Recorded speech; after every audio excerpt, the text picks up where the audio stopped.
This strip of land is being bombarded from the air, sea and land. Israel launched at least 160 strikes on the Gaza Strip. And there's one less hospital in Gaza now. This is the latest CNN ORC poll of Americans shows 57% of those polls say Israel's action in Gaza is justified, 34% say unjustified. A man's got to do what a man's got to do, and you'd say a country's got to do what a country's got to do.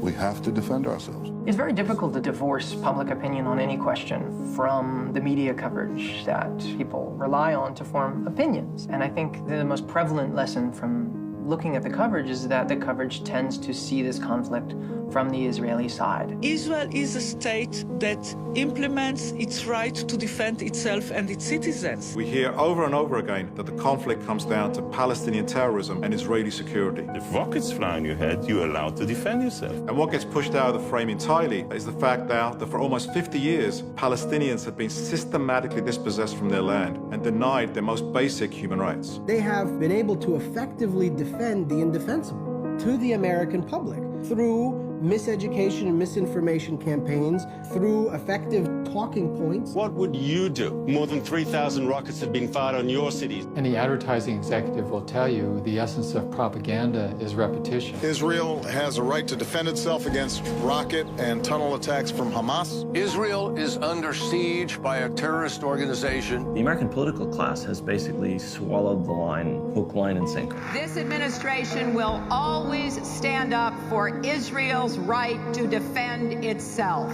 The other area where this is largely true, I would say, is the media. Why is Hamas launching missiles into population centers of Israel? Our national media is a scandal when it comes to Israel. They're always preparing Americans for an attack against these people who are incorrigible terrorists and never, ever giving the other side of the story. Well, Hamas rockets rain down on Israeli border towns. Israel's mechanism of projecting its propaganda, or what they call hasbara, is a weapon of Israeli warfare.